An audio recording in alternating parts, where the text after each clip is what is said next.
I feel like they had their own levels of trauma and their own things they had dealt with that pushed them away from that lifestyle, and it just made them not really want to communicate about it at all, which wasn't also a healthy thing to do.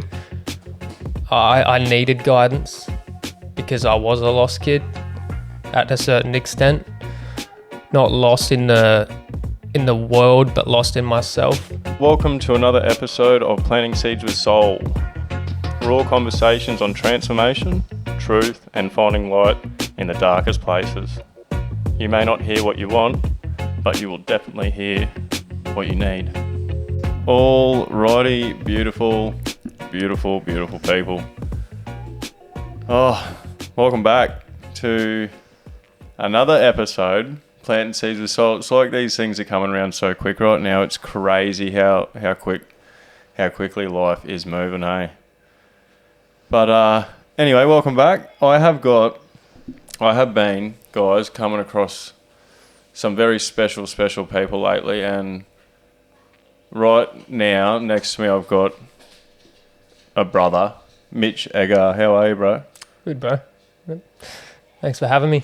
You're very welcome, brother. Man, when did we start communicating? It was just before April, you reckon? Or a little bit before that even? Like, you've come on the first retreat with us in that first April one. That's where we met in the physical realm.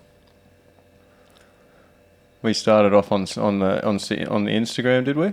Yeah, so I'd messaged you a few times, I think.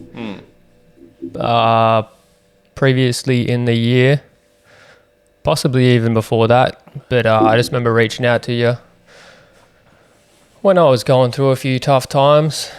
Can't remember exactly what they were, but probably something to do with the mental just not being quite right and needing someone to, or at least hoping someone would be able to give me some answers. Oh, fuck, man. I don't know why you come to me. I'm still fucking looking for them. No, honestly, man. Connecting with you, like, I wanted to have you on today, obviously. Like, coming across you, meeting you, has been, like, honestly, immediately I've felt the click. Very special. Like, the stuff that you've got within you, the energy that you're letting out, the stuff that you're sharing and releasing. From the stuff that I heard in that first retreat, like, was some fucking powerful stuff. And I just wanted to have you on, not to put you on any spot of what to share, but like we had a conversation about before, I just wanted to have you on just to have a general chat and, like, pretty much just like we do in the share circles, you know, just have I guess, but it's more open. It's like that back and forth share, you know. So I just wanted to have you on and I guess explore Mitch a bit, see where you've come from. Like, I guess just start wherever you feel like starting, to be honest. Yeah, so I guess the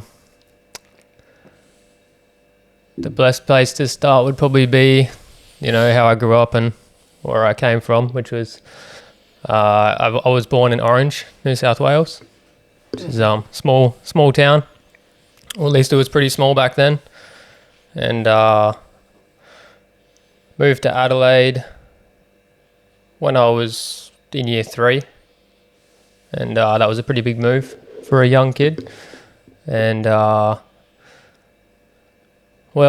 it was a bit of a journey. I didn't really ever fit in at school, even from the get-go. So I feel like I was never quite in the right place at school. Obviously, you have to go to school as a kid. So I had to go through that journey, but always trying to get out of it and just never really found anything there for me. And for a while there, that was a bit of a battle. And in high school, like, I wasn't a bad kid, but slowly got worse because I was somewhere I didn't want to be. And I don't know, I don't think school's cut out for every kid. You know, obviously a lot of people can go through it and find something there, but for me, I only really had the art. Wasn't really great at anything else. Wasn't like a wasn't too much of a loner. Had a few friends like throughout the years. Wasn't super popular, but yeah, it just kind of ended up like I had, and you know, I'll touch on it too. Like I had very good parents. I more so realize that nowadays than I did when I was younger.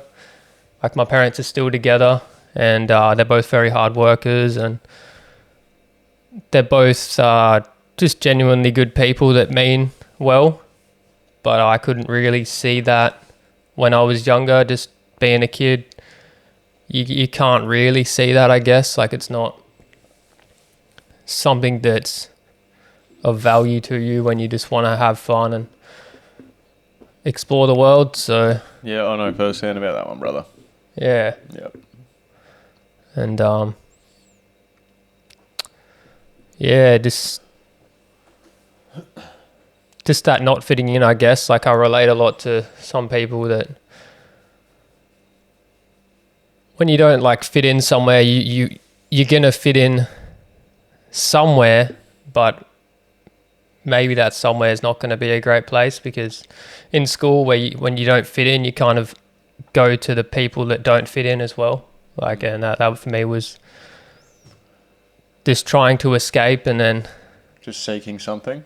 seeking something. Yeah. Seeking I just didn't want to be there. I knew that, but I couldn't get away from it. So I think that's when, you know, you start to want to escape things. You're just cornered. Yeah. And for me, it was, I don't know, like I kind of looked up to the kids that didn't fit in, I guess. And I wanted to explore that life. So I decided, you know, I'll try some weed, I always dabbled in things like smoking. When I very first smoked, I smoked some rolled up paper and smoked some cigarettes. There was just always this incline to do these things. I don't know. Just watching others. Yeah. Sort Yeah, of exactly. Yeah. And knowing, I don't know, not being educated on it, but it being such a big part of society, I guess. Like you just always, it's there. Yeah. And I'm rebellious by nature. This is, Me too. yeah. That's why I like you so much. Yeah, exactly. Yeah. You know, the ones that didn't fit in, but that can sometimes lead you down some dark paths when it's like not, what's the word for it? When it's not harnessed, when there's no guidance, and it's not that it's anyone's fault really, but It's like, okay, if you're going to be doing this, mate, there are some rules here. You have to control it, not let it control you. There needs to be a teaching in there somewhere about that, but there's not. yeah, oh for sure. It shouldn't just be no talk about it. No, you know, that's kind of where it got to my parents, was just like it. I feel like they had their own levels of trauma and their own things they had dealt with that pushed them away from that lifestyle, and it just made them not really want to communicate about it at all, which wasn't also a healthy thing to do.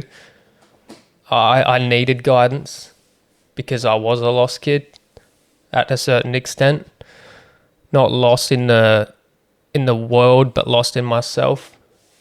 And Well, lost. You were right the first time. Lost in the world. You are it. yeah, Yeah. oh yeah, for sure. Big world. Yeah, yeah, it is a. Yep. And no one really knows, like our parents, first time being parents, they didn't know everything. It's not like it's their fault. They were just learning too. But I don't hold any kind of resentment or anything. Like I kind of like the path I had to walk. Picture it this way: if they were us right now in this generation with the social media, whatever it is that is activating us to these deeper truths, maybe they could have been us. You know what I mean? They were just one bit away. Yeah. Someone was just one bit away, but you know, yeah. Sorry. No, it's fine. I think it's a good thing to ponder about. It's an interesting one. Yeah, just sort of came to me as you were talking about it. So I was like, I've got to snap this one now. Yeah. Yeah. But yeah, I think it's something that needs to be worked on. Like, it shouldn't really.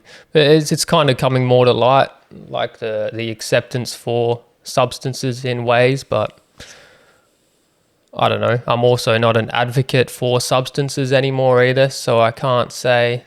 I can understand where my parents come from, but I try not to judge people that take substances, because I also have a deeper understanding through my own experience for why people do and what they're seeking through that. So it's not like I just think someone's a shit cunt because they fucking do a drug, you know, like there's a lot of stigma around drugs, but I just feel like the most broken people do drugs. And it's sad. Yeah, man. Absolutely is. And there's nothing you can do about it until they do it. 100%. That's a real sad thing. It's painful. And I have put people through that pain. You know? Yeah. Yeah, I think I did for a while there too. Especially through them teenage years, and not really, like, just living selfishly. I definitely put my mum and dad through a lot of pain, probably a lot of my family, just through those actions, but also had to live that for a bit to become who I am today. So I can't say I regret it or would really change it. There's things that I would probably tell younger people, like, you don't have to go down that road to figure it out. No, that's right. But yeah, obviously something I, do want to touch base on in this podcast with you, and I feel like it should be shared with the world, which is where them drugs led me to and why I eventually ended up stopping doing them, which was, Yeah, I think I would love to hear that. I think everybody would love you to share. Yeah, so those drugs eventually led me to darker areas, I guess you could say, like starting with the weed and then slowly working my way into other drugs, as you naturally do, just from being around it. I was getting weed from a friend. At first he wasn't really a friend, he was just a known dealer in the area, and we eventually ended up becoming mates through me buying weed from him. And I feel like even though he was a dealer, like, I felt he had a good heart and a good soul in a way. Like, he wasn't just my dealer. Like, I looked up to him in a way, and as sad as that sounds to look up to a fucking drug dealer, like, that's the life I wanted to live. And I was inspired by people back then that were doing well in that life, or at least that's what they were. And I don't know, just something pulled me to want to hang out with him more and more, whether it was the drugs or the cool lifestyle that came with it, or the fact that maybe I did feel that he had a good soul. I don't know, could have been any one of those things at the time. I'm sure most people would say that maybe he didn't have a good soul, but They wouldn't know. Nah. It's like we were just talking about it before. No one sees what you see, not even if they see it too, bro. Hey. Oh, for sure. Nah, it's people just see what they want to see. I guess I just seen what I wanted to see too. Like, I can't say. And just like, because he's a drug, the label drug dealer, he's not just a drug dealer. He's a human being. He's been through shit too. Like, he's got a sat within world. You know what I mean? It's very much could have been what you were drawn to. Just because he's a drug dealer doesn't mean he's a bad bloke at all. Nah. And at the end of the day, like, he was just another kid at the time. Like, he he was just 16, but he was just doing well from hustling. And I guess that's also part of the life that like I wanted to make a living, obviously, like we all do. And that, you know, I started to hustle a bit as well and was dabbling in that life. So it was inevitable, you know, it's like in my glass, like I try to find people to look up to evolve through. In anything I do, I'm always looking for inspiration or... With the glass work. Yeah. Mitch, is it glass blowing? Is that the right term? The right term would be lamp working. So that's the Italian terminology. This work's amazing, guys. I'll put some stuff up about that, but it's amazing stuff. Oh, thanks, bro. Yeah, that's it's an interesting one, the glass. But yeah, he was a good kid, in my own personal opinion. Just had once again, as I touched on earlier, you know, like some of the best ones are sometimes some of the most traumatized ones because of what they've been through. It's just sometimes they become huge drug addicts or go down fucked paths because, once again, it's what makes us who we are. And yeah, he was definitely one of them. He had his own battles. He was a redhead. Fucking, that was hard enough as it is, I'm sure, as him. And he had the fire in him. Yeah. And just being a redhead at school in my day and age, you just bullied like shit, you know? Like, crazy, man. Like, they were calling them freckle farts from Kmart and, like, just red top, red nut. Yeah, 100%. And ranger. Wait, ranger? Like, it's full on, man. It was a big thing. I don't know if it still is. Nah, like, fuck, I don't know, man. I don't really have any fucking friends. No red nut friends, but no, I haven't got any. Don't really know any mates that have got fiery hair. Nah, I just know that it's hard for him in high school. Yeah. It was hard for him. Yeah, for sure. I think there was a bit of bullying going on there. He had these fat dreadlocks, so it didn't really like work in his favour, I don't think. Like fat dreadies and ranger. It just kind of... Yeah, not a good mix for that time, you know. I know what kids can be like. I've been through it too. You have too. Yeah. You know, like you see what people do. Oh, for sure.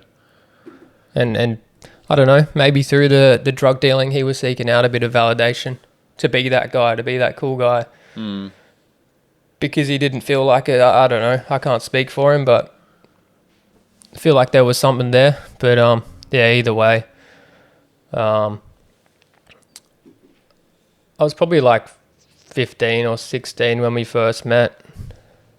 And yeah, the bond kind of grew over time, and I was in and out of like... I just wag school to a point. Like I just get dropped off at the gate and just leave and go smoke weed for months on end. Like I just couldn't be fucked anymore with school, and there was no way. Even if you sent me, I wasn't staying at this point. I just had decided in my brain, I'll go out, I'll smoke weed, and then get into graffiti. And I was just having way too much fun, just going with my mate, wagging school. The adrenaline, like it was a bit of a rush, you know. We'd steal shit, we'd graffiti, we'd smoke weed. It's just a part of our life for a bit there, and slowly evolved into meeting more characters in that life. And so true, eh? So true, man. It just literally just does unfold to meeting more characters in that world. Oh, it's crazy. It's like that in, I guess, any life. Like you learn how to cook food or do these retreats. You're just going to meet more and more people in that lifestyle, or like-minded. Right? Yeah, you hang with like-minded individuals. If your mind likes drugs, you're going to hang with people that like drugs, and you're going to stay on drugs until you change that mindset, until you alter the thought. Yeah, starts with the thought. That's it. You just got to change it. Yeah, your frequency is what you frequently see. Yeah, that's it. 100%, bro. But yeah, my frequency was a bit scattered back then, and but I liked that lifestyle. Like it was good adrenaline rush. Just doing that, especially graffiti. Like I liked that for a bit, but it was, I think that was more my expression. I always liked art. And just the adrenaline and the expression at the same time. It was good fun, It's like It's kind of good too. It's like, because the authority side of things, they don't like people expressing themselves, obviously. So that means they don't like art. So you're like doing your art plus saying fuck you to authority at the same time. That's beautiful, man. Yeah. That's really beautiful. Yeah, it was good. And I mean that. That is absolutely stunning. Really beautiful. It is, eh? It is, yeah. Yeah, for people that can't see it, there is a beautiful side to graffiti. No, like, it's a very misunderstood culture. It's, like, unless you do it, you don't really understand it.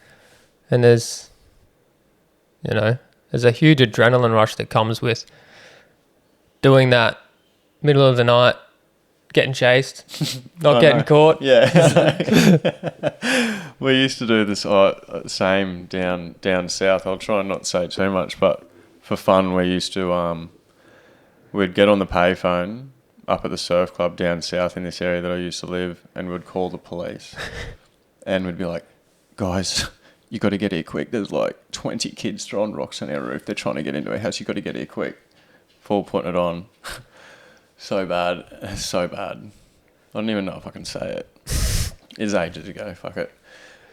When the cops would rock up, we'd all go hide in the bush, and then they'd get out their car, and then we'd just fucking they'd chase some of the kids down the beach, and while they were gone, with whatever we'd distract them with, we'd throw rocks and smash every single fucking window in their car. True. Yeah. And like, we did end up getting done for that. Like, not linking it to the cop car window. They'll never link this up. It was so long ago. Yeah, we never got linked up, but they did get us one night for drinking in public, and because it was such a small town where we were living, like, they would have had to have known. Oh, for sure. That it was us, for sure. We were the only ones running, they knew us. And, yeah. But yeah, anyway, I thought I'd just share that one real quick. Oh, it's funny, eh? Yeah, but just those types of funds, like it was an adrenaline rush, eh? Yeah.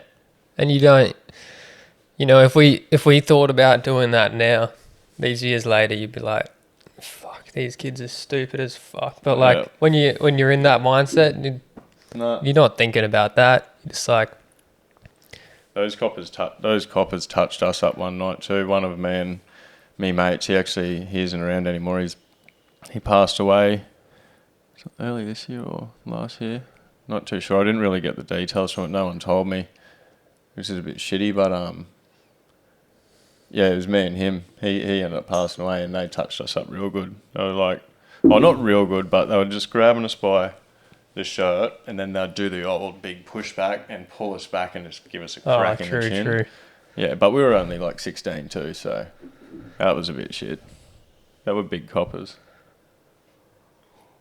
Yeah, I guess, especially back then, they'd get away with that a bit easier. Yeah, well, got to learn a lesson somehow. I was fucking being a bit of a dickhead. Yeah. It's not really running around doing good things. Nah. It's just the universe trying to give me a bit of a smack around, to be honest with you. Exactly, eh? Yeah. Yeah, you get your lessons. Yep. That's for sure. Wouldn't be doing what I'm doing today without them. Neither, brother. Hey, what happened after that? Like with where you went with your mate, that mate that. Yeah. So essentially, like, we started to hang out a lot more. Started to party together. I ended up getting kicked out of home. Not really welcome there, which back then I probably despised my parents a bit for, but now I'm very grateful for that they cut me off and kicked me out. You talk to them regularly? Yeah, not like every day, but we have a good relationship, I'd say. But I would like to make it more regular. Like it's a thing on my list that I want to spend more time with the family. We do have a good relationship though. Like I think that came through the adversity over the years. Like just me being a fucking idiot kind of grew our relationship, I guess. But by me also coming to realizations over time. I'm sure they would have done some silly things when they were younger. Yeah, no doubt. It's all a part of it. Mm-hmm. But yeah, kicked out of home, and I was so Liam had I don't know if I even said his name earlier, but Liam was his name. He had a house in Davron Park in South Australia, which is, just like a little den that he was renting off of someone. I should probably shouldn't go too far into details about that, but he was renting that off someone, and they were a bit of a figure. And yeah, he was just selling heaps, but he ended up getting hooked on the gear. And previous to when I met him, he had purchased a handgun because he was selling quite a lot of weed, and a couple of the older guys, from my understanding, were making it more difficult for him. And for some odd reason, whether it was through who he met or a couple of deals gone wrong with some larger amounts, he decided it would be best to get a handgun to protect himself from other people. And I guess I can touch on it because the guy got done. I won't say his name, but someone sold him a handgun when he was 16, which I think was a bit ridiculous. Like, when you think about it as an adult, it's like, who the fuck would really sell a teenage kid a gun? But yeah, you need to grow. You've only been on this earth for fucking 8. Sorry, did you say 16? 8? Yeah. 16 years. Like you don't even know what the fuck's going on. Nah, pretty ridiculous. I still don't, 16, got no idea. Fucking oath. And yeah, he'd had that for a while. And when I first met him, he wasn't really into the gear. He just into the pills. And he kept it together a bit better on the pills, I feel like. Probably because he was selling more than he was consuming. But when it came down to when you talk about gear, you're talking about ice? Yeah, well, we just called it gear back then. We didn't call it ice when I was doing it. It's either gear or meth, or I don't think I ever really remember anyone calling it ice. Yeah. But it probably was just that. It was just like gooey, I guess. Yeah. But smokable. Yeah. Looks like shards. Yeah, but sometimes really wet. Yeah. Some like gacky even. Yeah. To be honest, I was so fucking novice that I wouldn't have even. Yeah. But it was just spoken about as gear. So. Yeah. Yeah. Once he got into that, he got a lot more paranoid, I guess you could say, for sure, and spent a lot more money real quickly. Feel like it was kind of like it was definitely the downfall of him, because it just spiraled him into this not sleeping for days, smoking that most of the time, and at one point he had quite a bit of cash stacked up, but I remember it went so quickly once he got into that, it just dissipated, and then it just got to a point where his reality was falling apart. We were going back up to the house one night, and obviously just have parties all the time and stuff like that, being a dealer and whatnot. And I had one of his other mates renting with him. I was never renting with him. I was just a couch surfing kick out of my own home, just surfing around, doing shit.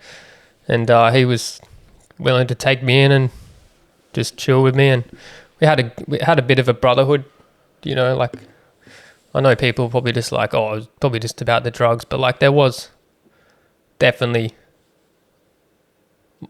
more of like we liked hanging out with each other and having fun. Yeah. It wasn't just about the drugs, it's just the fact that we both bonded over that too. But yeah, don't you even worry about what other people fucking thinking, mate. Nah. Like I said, like that's not even being mean or disrespectful here, but no one does. nah. No. So don't no need to explain yourself, brother, at all. Yeah, jeez.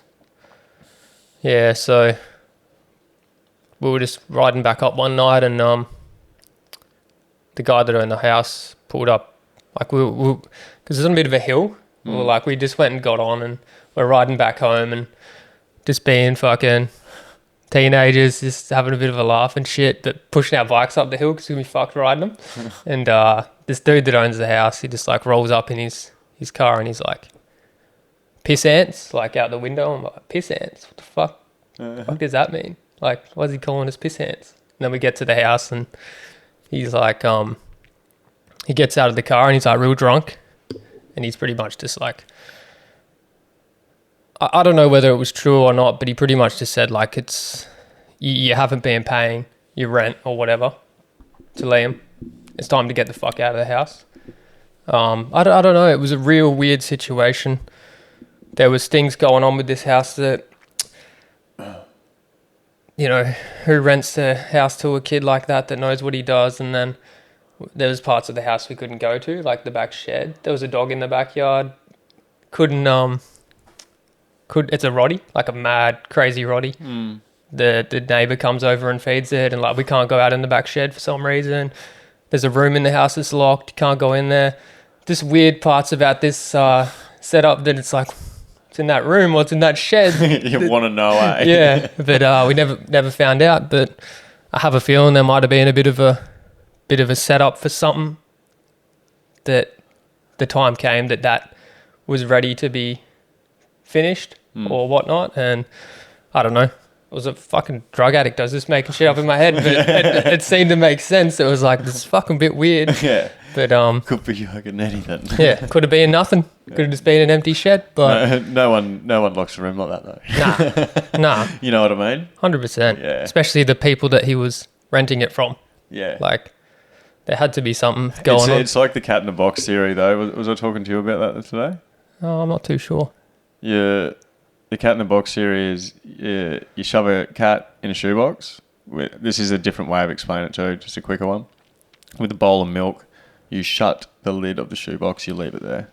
And then you ask the question, is that cat dead or alive? You don't know if the cat's dead or alive until you lift the lid off and actually observe it for yourself. So you know where I was going with that one? 100%. Yeah, it's very true. And until you lift that lid off, it's just a fucking bunch of theories, isn't it? Yeah, fucking know. Yeah, so that's where that was. And yeah, we got called piss ants, and he went off at Liam hard. Like he was enforcing that he had to get out of the house. Like he pretty much gave him a belting out the front of the house, and then continued. He kicked the door in and like went in the house and told everyone like, it's time to get the fuck out. Like, smashed this table in the middle of the room. And after that, it kind of just sent him into a further kind of state of like worry, because he was already running out of money. He definitely didn't want to, like, the fear got instilled by that person that night, and he was like, yeah, no, we've got to get the fuck out of here pretty much. And this is the end of that chapter. So the boys, like, by the next day they'd cleaned that house up and already got out, but we had nowhere to go. Like, so Liam, because he was the kind of kid he was, his parents had I don't know what would you call it, like where you get the cops and the kid, they had like a restraining order, I guess, against their own son. Okay. He wasn't allowed to come back home. Some type of AVOE, Yeah. DVOE type restrict. Yeah. Yeah. Just, there was a lot of family feud, and he wasn't welcome at the family home anymore. And I feel like potentially, I don't know, I don't want to put words in their mouth, but they knew he had the firearm and just didn't feel safe. I don't know. Once again. cat in the box. Yeah, that's right. But yeah, there was like I couldn't go home. He couldn't go home. We're kicked out of this house. What do? You know, we're just... And I remember he literally had like his last ounce to sell of weed.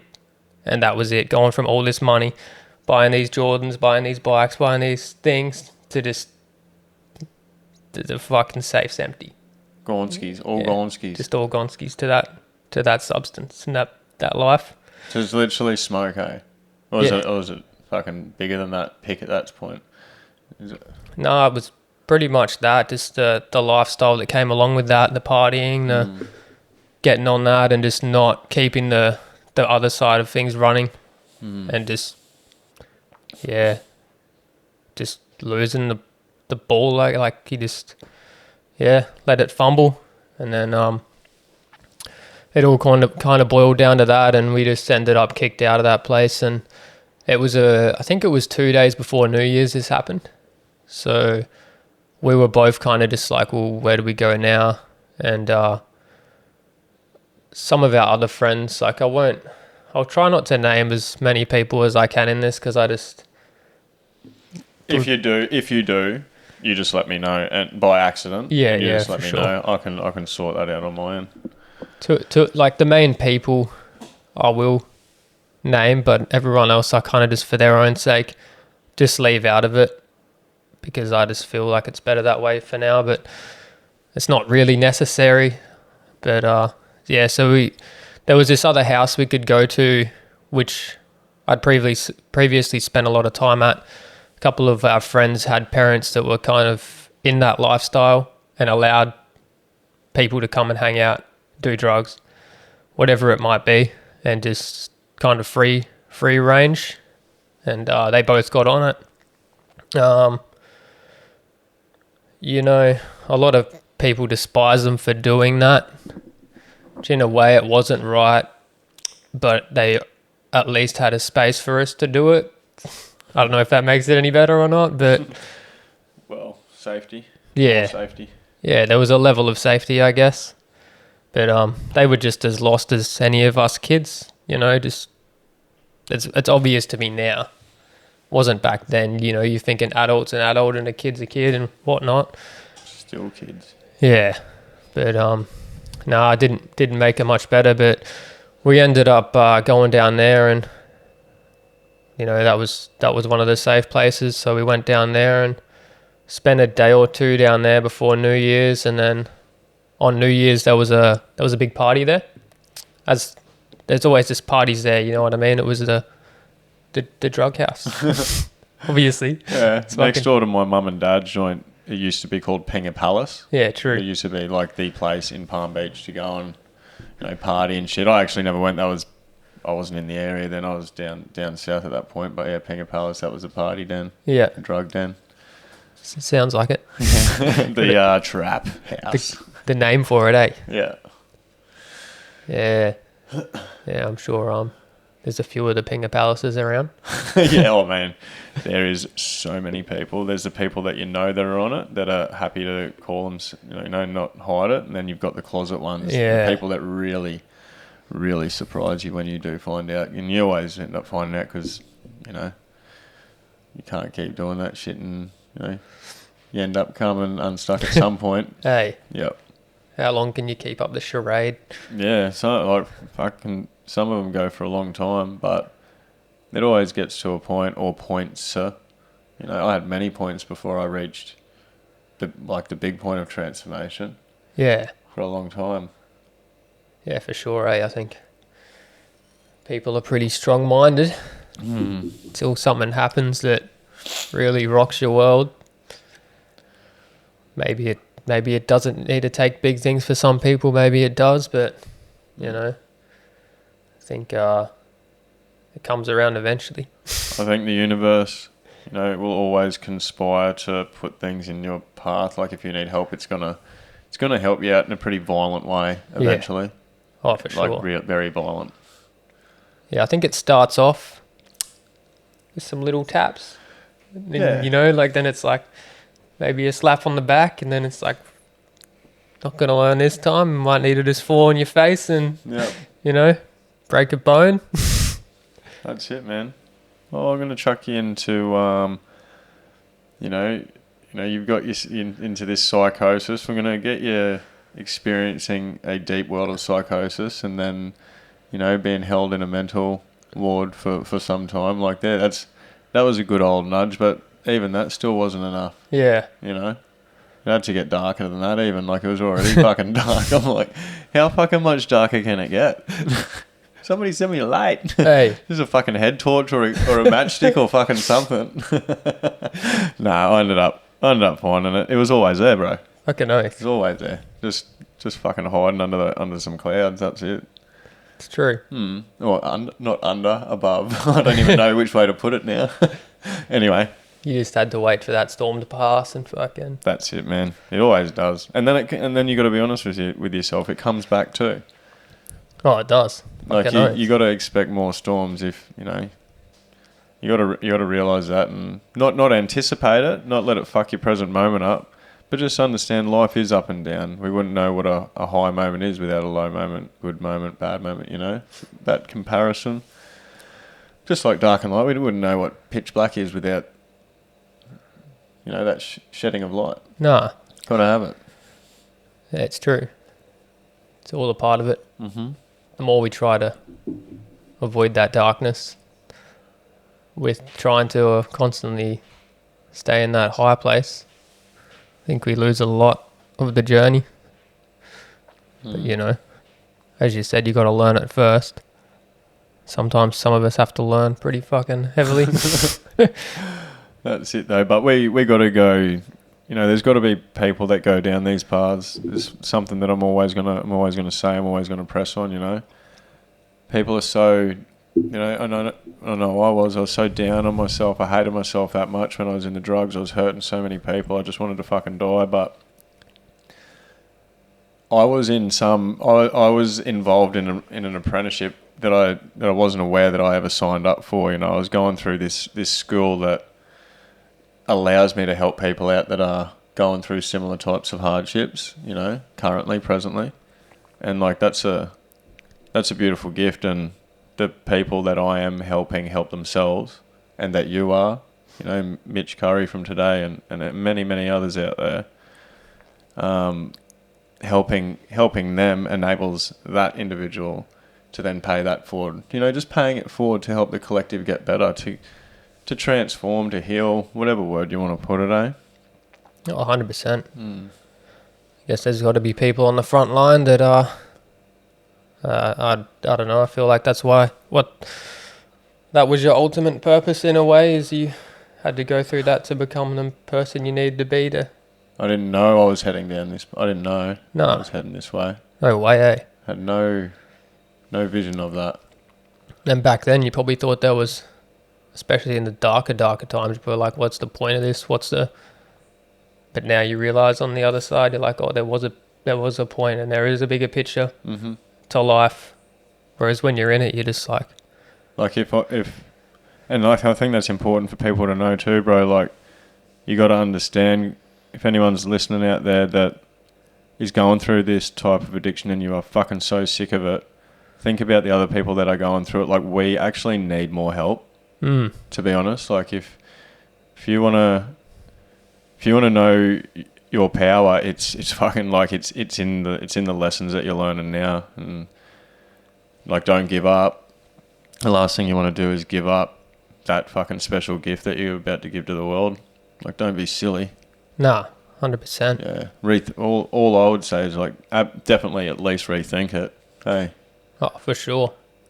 Yeah, there was moments in my darkness where I was like, well, let's just say I'm glad I didn't give up, because there's so much more to this than I could have ever perceived. Yeah. But tried to tell me that back then. I just wouldn't have been able to make sense of it. So, yeah. But I'll get back to what we were talking about, but I think it's good. A few side quests in the mix, I do, man. And like, it goes where it fucking goes. Yeah. So anyway, I think I was at New Year's. Well, we were at that place a few days. Ended up doing New Year's there, partying away. And this night, like, obviously on our last dollars, you know what I mean? Going from him being able to afford to party all the fucking time and do whatever he wants to scrounging for our last 50 to go get some fucking gear and some alcohol or whatever. I didn't drink much, but he liked his drinks, and yeah, I remember we went and got on and come back to the house, and we got a bit drunk. Oh, I'd probably have a couple beers, and he was drinking more, but he was kind of in that escape mode. I feel like he knew his reality was crumbling, and this party was, even though he was at a party, there's still that like deep shit just fell apart. You know, I'm just a scraggler. I'm just not experiencing his reality that he is in that moment of losing his place that he's living, having no money left, having all these worries. I'm just like living kind of a bit freer, like, you know, just how I was living. Mm-hmm. So obviously he was going through a lot that night in his head, but he was young, we don't talk about shit. And I could kind of feel the energy though, like was a bit off that night. We'll kind of like, we'd play fight sometimes just as, I don't know, just for fun, because you just do stupid shit when you're like that. But we just like get into this bit of a play fight outside, I remember, and I don't know, not like it got crazy hectic or anything, but just feel the energy was different that night. And then he went inside and he got real upset with himself. Like he had his pipe and we had already blazed up and everything. And I remember him, like, he was sitting on the floor in the room where we just sit in and blaze up in one of my friend's rooms. And he just sitting there and he just broke down and broke his pipe in his hands. And he just said, like, I just don't want to do this shit anymore. Like, it's just in tears and shit. Just broke it and fucking threw it in this bin next to him. Like, I remember the moment so well. And he just passed out on the floor. Like, he was just over it. And, you know, didn't think much of it. He was just kind of passed out and pretty out of this world, you know. And then... Had he been going for a while? Yeah, you know. And I think he'd been keeping up this charade for a while too, that slowly breaking him. So he just... best thing for him was just to rest. And it was only like 6 or 7 p.m. on New Year's. Like, he just carked it early and, you know, didn't think much of it. And then this girl came into the house, a younger chick that was hanging around, and she said, like, these boys are out the front and they want pingers off me, but they don't want to pay me. And these people out the front were the people that he'd got the handgun for. Like, it was a bit of a coincidence in a way. Like, they're the older guys that were already putting it on him from the years, and they show up this night and trying to rob this chick. And he was passed out for this first part. Like, he didn't hear any of that. A mate and I, who was one of the sons of the people that owned the house or rented the house or whatever, we go out there together to kind of level things out, try to simmer it down a bit. And there's these 3 guys, and they're just like, they're not really willing to simmer anything down. So, like, pretty much like, you go get us what we want, or we're gonna, he's like, I'm gonna stab you, pretty much, like, if you don't go get me what I fucking want. And the dude I was with, he panicked and he ran back to the house, and I'm just standing there like, fuck, well, I'm not fucking standing here with these 3 dudes who are a fair bit older than me, and put myself in this situation. So I run behind him back to the house, and he runs inside, and he tells Liam to get up, like trying to wake him up. Like, we need to go and sort this out. Like, get your gun. We need to go and sort these cunts out. And it blew up quite heavily in the house. Like, it just escalated everything. Liam didn't want to go out there in the beginning. Like, he'd just woken up from this fucking daze. Obviously, he just passed out all these fucking shit and from life. And by the way, I'm not trying to, like, justify what he did. I'm just telling the story from exactly how I seen it, just to give people some insight on what happened on the night. Like, it's not anything beyond that. But yeah, it got into a big argument. Liam ended up getting up, and it escalated into this fight in the kitchen. And the other dude, he ends up like with the knife in his hand as well, and he's telling Liam to get out there. And Liam's like arguing, no, I don't want to. And it wasn't getting better, and our mate's dad just decided to tell Liam to get out of the house. He thought that would de-escalate it, just Liam, just get the fuck out. And Liam just decided to go and walk and get his gun out of his bag and fucking... I wasn't in the lounge room when he did it, but apparently he waved it around, from what I heard in court. He didn't offload it in the house, but he walked out the front. And one can only assume that he was trying to shoot those people that he thought were out the front of the house. The people that were there to rob the girl. But like, there is arrest videos, like you can find them on YouTube. They're not very nice at all, don't get me wrong, but you can see in them that he was clearly so heavily intoxicated that it's not funny. But yeah, he walked out there and he just shot. I think he shot 5 bullets, and he didn't actually, not that it really would have made it any better or not, but like I think he just seen people and he just assumed it was them, and he just shot, but it ended up being like 3 people that we were close with. And fuck, man. Yeah, it was just a messed up night, really, like, and a gun in the hands of someone that it shouldn't have been in. And he ended up killing Lewis McPherson, one of our good mates. And Lewis was like, he's just a real happy kid.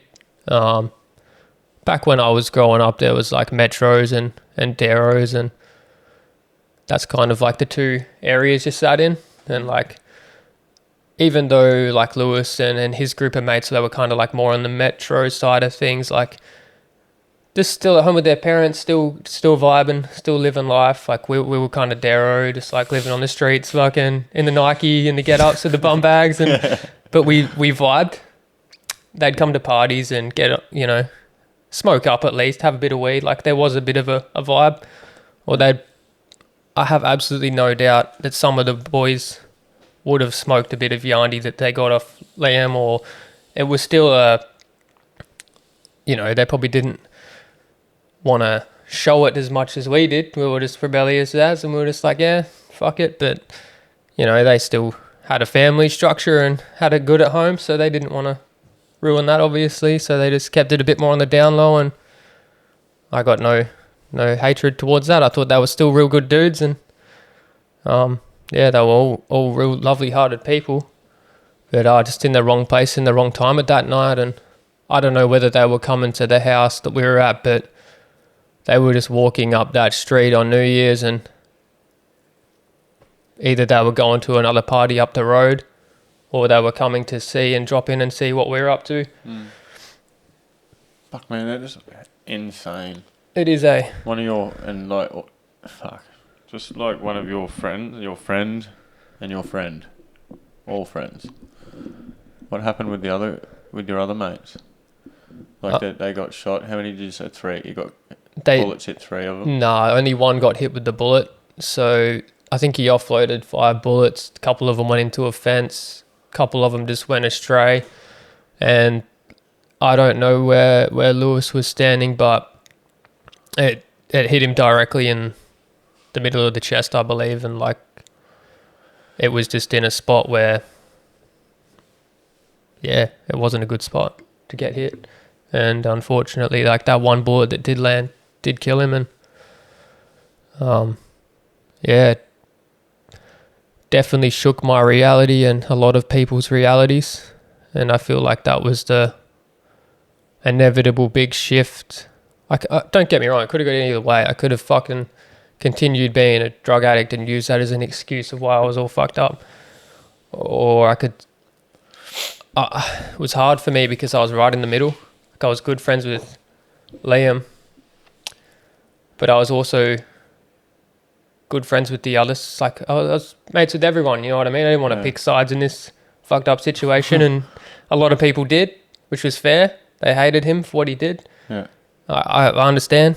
He took someone's life, a very good person's life, and that's justifiable. If I was in their position as a closer friend with him, I probably would have taken on the same mindset. But for me, I was just right in the middle of this, like, damn, you know, that's just fucked. And like at the end of the day, like if you look at it, like if I just go boom, like it's at that moment, like there's a house full or an environment full of pretty bad choices. To be honest, like collectively, Oh, for sure. Oh, it made it difficult, and it all just fueled the fire.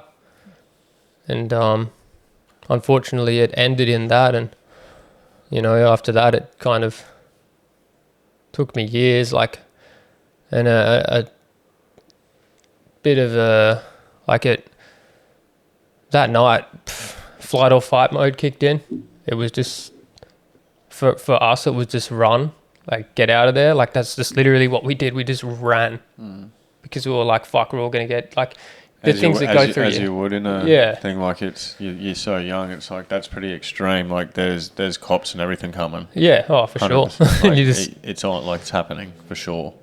And we didn't know. Like, we ran to this place called Glenelg, and it's just like another party place. And Glenelg? Yeah, Glenelg. I know that joint. Yeah, it's a pretty hot spot in South Australia. Yeah. I think that's where my mum's Jo. She might be from Glenelg. I don't know. She's in Adelaide anyway. Yeah. Lovely, lovely woman. Yeah, it's a pretty common spot. It's a nice place down Glenelg. But yeah, huge New Year's party scene down there. Just gets flooded with people, and that's where we ran to. And I remember it, like when I first got there, I was just looking around, like all these people partying, and I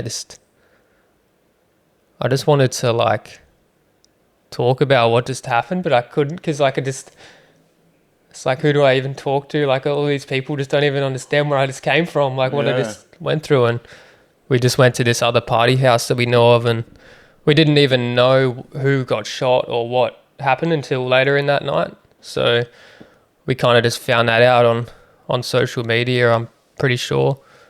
Or even if it was social media back then.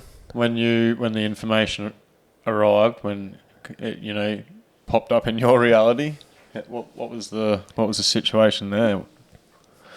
What unfolded? Guess I didn't know how to feel at the very beginning. It was sadness.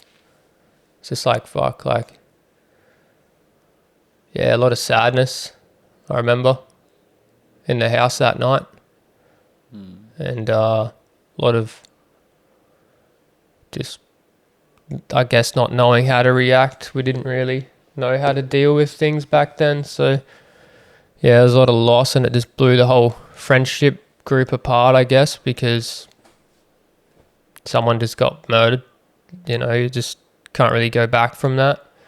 And is there still a lot of hatred floating around? It's hard to say. I haven't had fully in-depth conversations with people on the other side. I have reached out to Lewis's father and tried to express my condolences in the last few months, because I just felt like I needed to apologize and say, like, I kind of am sorry for what happened to your son, because I was a fuel in that fire, and I just wanted to let him know that I want to be a better person, and I hope he can understand that even though that happened to his son, that it's fueling me to be better and do better.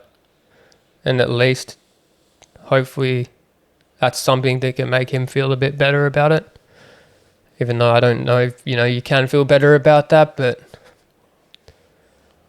at least he knows that it's still inspiring people. 100%, man. That his son didn't just die for no reason. Not at all. look at like it's changed your entire life. Just sharing this story right now is going to have a big effect on every single person that's listening, mate. Yeah. And Yeah, for sure. That's in the hoe right there. That is speaking what that is the truth. Yeah. Yeah, it is for sure. And it changed my life completely. You know, like I changed so many of our lives. Even the more I talk about it, the more people, not heaps, but I have had people reach out to me and be like, damn, you know, like that did change a lot of our lives. Like, I don't live down there anymore, so I don't see a lot. I just see what's on social media. A lot of them people don't share on social media, not like we do. Like, it's hard to keep up to date with everyone, but I feel like 100% that shifted so many of our lives in a different direction. It was,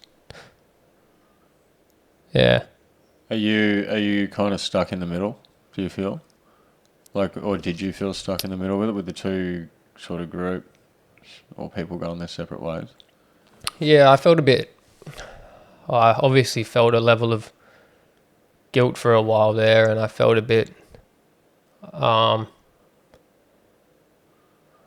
suppose like a bit of, what do I do now? Like,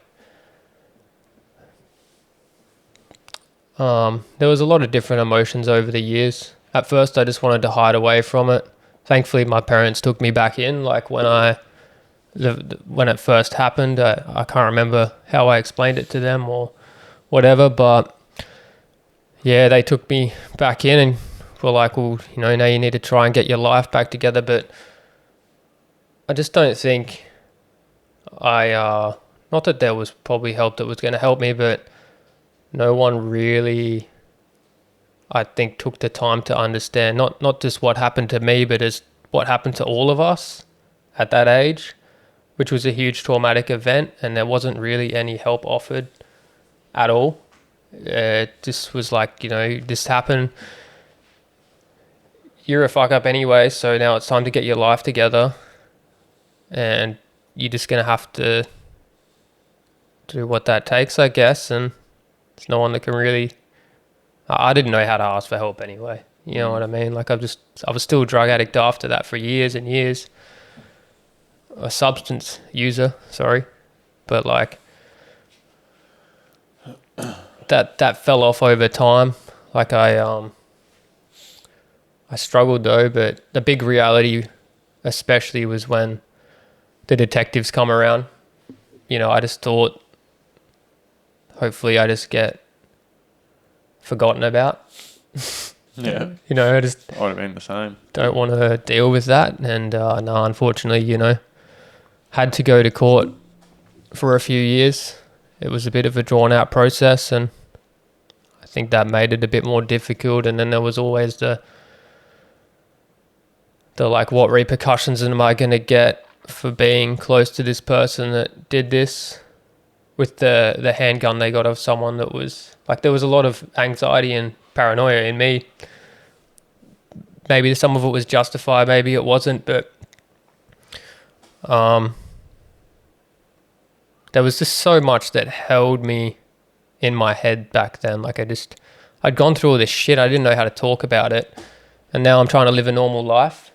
Like I just ended up becoming an apprentice chef and doing this apprenticeship. And I even remember sitting in the fucking TAFE room like, fuck, now I'm here. Just fucking dressed up in this fucking chef outfit, just like trying to make my reality different. And I'm just fucking See, this is the fucking problem, man. Like it is so like we have these traumatic experiences and all of these experiences that have a huge effect on us, all of them. And we're thrown into this society that's so busy. Unless you choose to make it not busy. Like, so busy. Here, be so busy, motherfuckers, that you cannot resolve any of your problems and dissolve them. Yeah. Be that busy so you're fucked. And when you're fucked, you're much easier manipulated and controlled. Like, it's hard, eh? Like, there was actually nothing for you there. Like, nah. Even through the court system, it was just like, you guys are fucking putrid. Like, that's how it felt. Like, they just treated us like pieces of shit. And to be fair, yeah, we were pieces of shit, but I don't think so. I don't think, I think just lost, not misguided. Yeah. Not, you need guidance when you're younger. Oh, for sure. Like we all do, and like whether we like it or not, there's a lot of the breaking this whole generational sort of shit. Our parents were in the same boat. Oh, 100%. Yeah, it's an interesting one, but it definitely needs some work. You can't just ignore it. Never gets better. No. But yeah, for a while there, it was a battle. Did an apprenticeship and as a chef, but I just I ended up stopped smoking gear. Like I had this experience. I was I kind of tried to still get into them circles, and it took about. It was only 7 days, man. Like, and it was a bit of a weird coincidence, because on January the 7th, it was Liam's birthday, the one that went to prison. And so he turned 18 in prison just after he had done it. Oh. So I'm pretty sure he got sentenced as an adult, and he originally got 24 years for murder and 2 counts of attempted murder, but I think they reduced the sentence to 17, no parole. So that's what he ended up with. He's obviously still in prison today. How many years has it been now? So it happened in 2012, and it's 2025 now, 13 years. Yeah. But yeah, I still continued to do gear because I was already in that. I'd gone too deep to not think about it. So I seeked it out, and I went to this house with my other mate he was fucking pretty scattered, in and out of psychosis, and I wouldn't even say in and out. I'd say like living in psychosis. Yeah.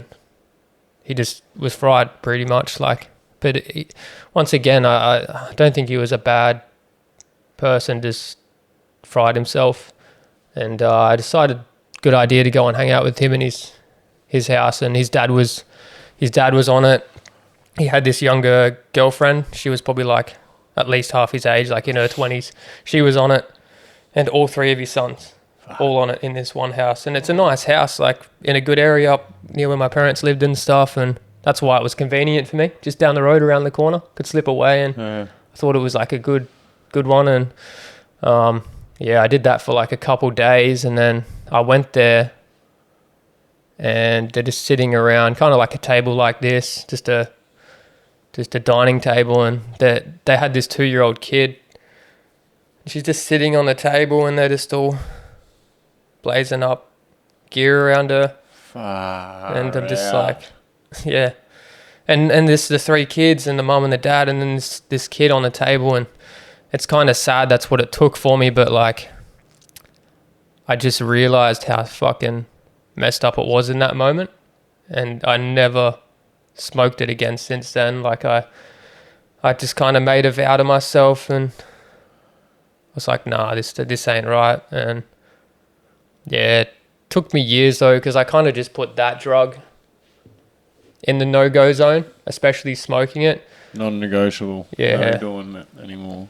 But then I continued to do Molly and eat fucking speed and pills, and I none of them drugs to me caused this. It was I just labeled the one drug, and it took me a long time to realize that they can all take you away from yourself, and there was just a long battle there for me. I love that. They can all take you away from your true self. Yep. Oh, they can. Yeah, it took me years. I think I started smoking when I was about 14, 15, and that's on the path. Yeah, no, that was that came along. I was just that much of a mess that I couldn't tell you exactly the dates that I did that, but that was more around the 15, 16 age. Smoking weed was more around the 14, 15 when I got into that, and it just quickly developed. and then quickly turned to shit for me. That's how quickly it can start and end in a way, like in tragedy. Couple years, you know what I mean? It was just that fucking quick, but yeah, it just took me till 28 to stop smoking weed. Like I'd had a battle with the MDMA and the party drugs, because I'd kind of end up going back to doing that on the weekends and having fun with people, and then realizing like I don't want to keep depleting myself this much. And then justified weed for a few more years because I just felt like it was like I thought it had, don't get me wrong, it has its own benefits. It's one of the best drugs to choose with the least adverse side effects. Let's just put it that way. Like for some people. That's like I because I smoke weed and stuff like that. Because I think that's, you just said that it took a couple more years with weed. Like it served its purpose for you then and there, but then now it doesn't. Like just because I smoke weed now and I openly say it and stuff like that, doesn't mean that I'm always going to smoke it. You know what I mean? Yeah. It could very well cause something in my life where I'm like, oh no, thanks. Or I could do what I've done with the drinking just recently, just be like, I'm actually sick of this. Yeah. It's sort of like, I never used to like fucking vegetables when I was younger, or the specific types of salad, but my taste buds have changed. Mm-hmm. And I don't know, that just came to me then. I like that one. I'll ponder that later. Yeah, it's a good way to put it. And for me, like I don't judge people. I don't even judge people that do. Well, I guess I do. Inevitably, we all judge, but like I wouldn't not spend time with someone or give them the time of my day because they use a substance. That's not where I'm at, but I'm also at like I set my healthy boundaries that I also don't really want them substances used around me. Weed I can stand. I've got plenty of friends that still smoke. I don't really go and hang out with people that drink. I mean, but I wouldn't not be around someone that drinks, or still find people have value in their own way. It's not because they do something that takes away their value. It's just a substance at the end of the day, and I find that most people that use substances are still such good people. In fact, they're some of the best people. Look at you, brother. Like, yeah, 100%. And I think that's what my journey taught me. It's like, you were once one of them people, like it's just part of the journey. That's it, man. You were saying before, you frequently see, Yeah, it's whatever true. frequency you're on. Like you don't, you said you don't mind being around people that have a drink, but I'm probably, I know, am I right when I say it's not a regular thing? Like your frequency is sort of attracting other things, or? Oh, for sure. Yeah. Like, so you're not frequently saying that because it's not really on your frequency anymore? Nah, definitely not. I just would choose to have people in my life that still might have those habits because I love them for who they are. It's not like a conditional love of like, can't be around you because you fucking... But that's also because I don't have this like... I can hang around a drinker, I can hang around a smoker, I can hang around people because I don't have that, and I feel like I should be doing that anymore. Like it's just you could sit here and smoke weed around me all night and I'm not going to feel like I'm missing out on anything. Whereas I think some people struggle with that. They can't be around people for their own sake, which is fair. Like there's certain parts of the journey where you need to stay away from that because it triggers something within you. And until you learn about what that's triggering within yourself, you can't really grow from it. That's right. You're absolutely right. You do need to cut. Sometimes, like if you're in a group of friends that are constantly on and you want to get away from it, like more or less you do have to just sort of change your environment. It sounds real mean saying you got to cut these guys out of your life, but if it's not matching your frequency anymore, then you kind of just got to cut the cord for a bit, I think, sometimes and hopefully they start raising their frequency and making some better choices in their life too. You know, it's not a main thing. No. Like, I don't like you. You know, I hope everyone, you know, raises their frequency, especially, you know, listen to some things that you've shared today and all that type of thing, and just whatever's shared. Yeah. No, I hope that helps people too, and you know, ultimately, people will take it how they will. It's just my journey, I guess, and part of what inspired me to be who I am today. And you know, that's a bit of a topic within itself, but that was definitely a catalyst to my growth. Fucking oath, man. Like, that's like we were saying before, the universe gives you these little taps, and if you're not paying attention to them, it's gonna create some pretty massive drama. Things are gonna unfold in a pretty crazy way. Like, if you can't get yourself out of it, like a crisis, a storm, just like some crazy shit's gonna go down in your life, and it's gonna be like, you're either gonna be lucky enough to make it out alive. You know, you either do or you don't. Yeah. Or you end up in some place, you know, like jail, or you end up not on this earth, you know, in this reality anymore, not dead, you know, like just off to the next adventure, whatever that is. Yeah. You know, I like to say this too. It's like, it's never a goodbye with, you know, when we have these losses in our life. It's just to see you again soon. 100%. And it's going to be pretty soon, to be honest. It's a quick journey here. I think we should start enjoying it a bit more. Yeah. Yeah, I liked what you said at the retreat today of like how we do need to find more joy and go back to that childlike state and a bit more. Like, even myself, like, I take things a bit seriously, I guess. I mean, I try not to, but I think we all kind of, as we grow, we just, you know, we're just like fucking, Yeah. become fucking. It's like they say, like, for the first half of your journey or whatever, the first quarter, you're like building up all these layers, all these egos and shit like that. And then the last half of your life, you're like, fuck, now I've got to drop them all. Yeah. Now I've got to start dissolving all these things. Pointless these things were. Hey. Yeah. All these fucking stories and labels and this and that. It's a very disconnected world. That's where the main problem lies, eh? Oh, for sure. Yeah, it's a... Disconnected from each other and disconnected from ourselves greatly.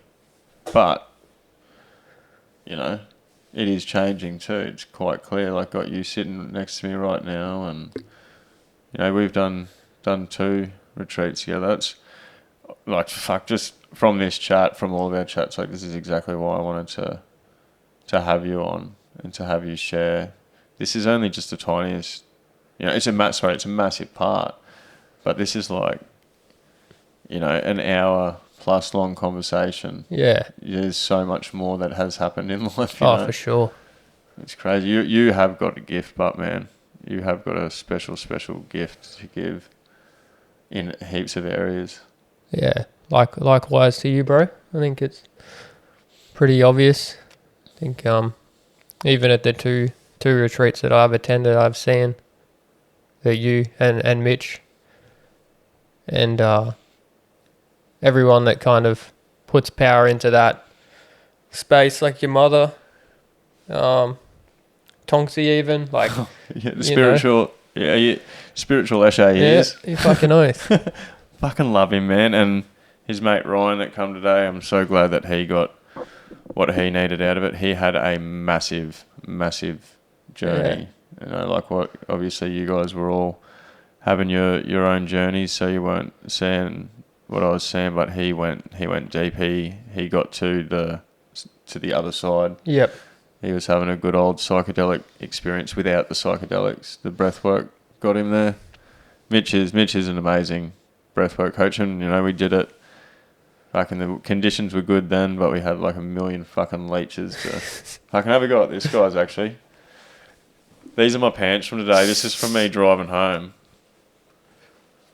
There was a leech, like that's where my butthole is there. It was just chilling on me leg there, just drawing blood for about a good old half an hour in this car. I got out the car. Mitch's car broke down on the way home. Mitch is actually he was staying at my joint anyway, to jump on the podcast so we can have a chat. But Mitch's car broke down on the way home to, what was it called? The drive shaft or some shit? Yeah. I got no idea with cars. The rear drive shaft. So she's been towed back to a mechanic around here, but he's called us and I've quickly slipped into the servo. So I'm like, okay, this is happening right now. We're going to start solving this problem. There's no point fucking going anywhere else, but just going, boom, it's happening, solve it. And I got out of the car and Mitch is like, are you on your period or something? I'm like, what the fuck are you talking about? I'm trying to organise a tow truck and he's talking about me being on my period. And I'm like, what are you going on about? He's like, there's blood all over your ass. He's like, I think there's a leech in your butt. I was like, whatever. I'm trying to still talk on the phone at this point. And then he got me one more time and I put my hand in my pants and this leech had blown up like a fucking balloon. It was carrying so much of my blood, and like I don't know if it was just because it had sucked so much blood out, but I felt a bit dizzy, but it couldn't have made me dizzy. I think it was just my mind like with me like, oh, I'm a wooey, but yeah, she fucking got me good. Those leeches were hectic today, weren't they? Oath. They were everywhere, and the waterfall. Oh man, that was another world. That was crazy. It was so powerful down there, so cold, like that. The pressure of the water hitting, just carrying that wind down. I don't even know what the word is for it, but just it's hectic. I think it's such a important part of the day, going and feeling that energy, and I can't remember when I got in there and I was just like sitting there for a bit, taking it in, and then even getting out, like this shaking, and I don't know, it's good though. Like I just feel like it takes you to a deeper place within yourself when you, especially in it's one thing going for a fucking swim in a little bit of a cold water creek. It's another thing fucking like like this. How high would you say that waterfall is? Oh, it's high. I don't know. I'm not good with that shit, but would it be about 80 meters? Yeah, it's fucking. Yeah, it's high. It is high. Like there's, actually I was going to bring something up about it, but I won't bring that up. Probably not a thing to bring up. But yeah, some power down there with that waterfall. It puts you, it's a very confronting thing, isn't it? With so much power there, like things can end your life. We are so fucking tiny. Things can end you real quick. Mother Nature she's powerful. She's trying to put herself back into so much balance from us fucking her up too. Every day. Yeah. She's a good one.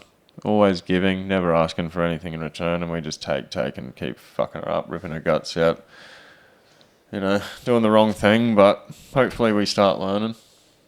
Just having conversations like this, I think, is just, what else can you do? Yeah. No, I think we either do or we don't, and we're either gonna keep fucking it up, or people are going to start to realise that it's actually a part of who we are. You don't know what you got till it's gone, eh? Oh, 100%. And I think there's a reason that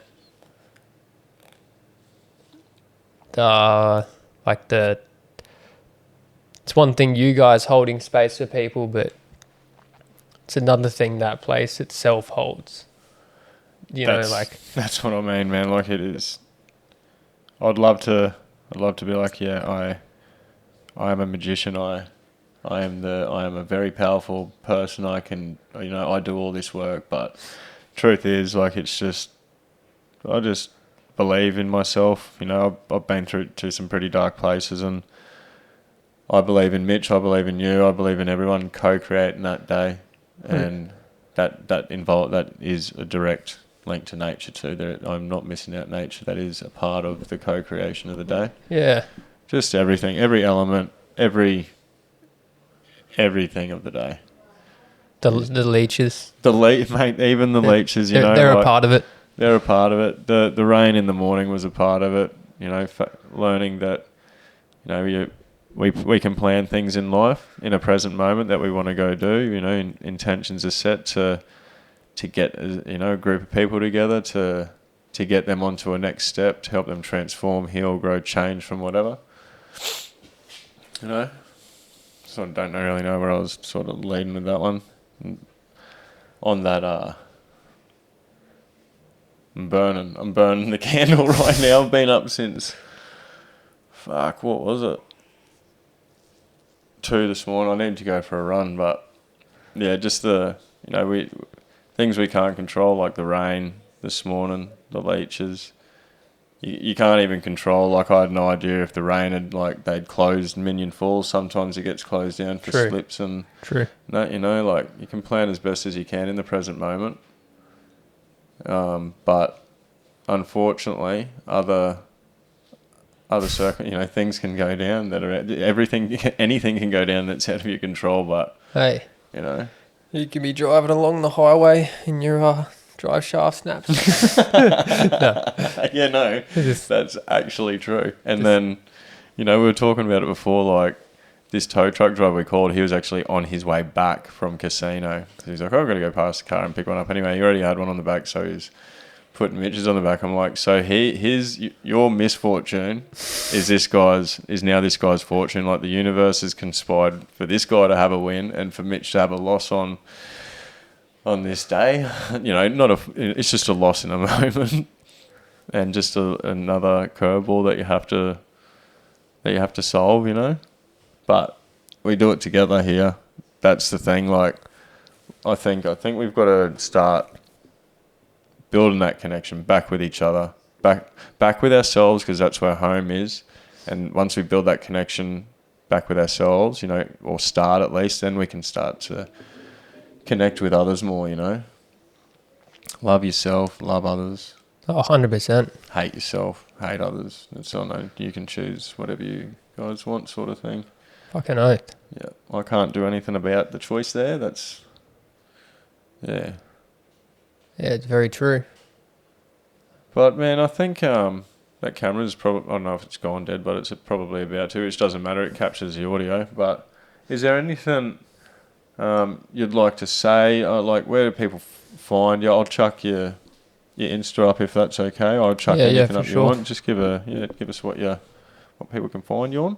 Just on Polar _ONE1 on Instagram. That's pretty much only where I'm at the moment. Instagram. Yeah, sweet. And is there any message you'd like to say and anything that you've shed light on today? Anything you'd like to share just before we close her up? Something that I guess has helped me a lot would be a saying I heard once upon a time, which is just be here now. If you can be here now, when then is now, you will have superhuman consciousness and know exactly what to do. Stay present. Fuck, man. Say no more. That's beautiful, man. That is such a fucking powerful, deep truth. Yeah. Thank you. No worries. And thanks for today, man. Come up and give us a hug, eh?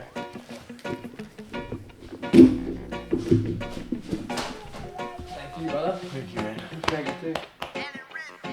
Appreciate you very much, man. Fucking solid stuff. Love you, bro. Love you, brother.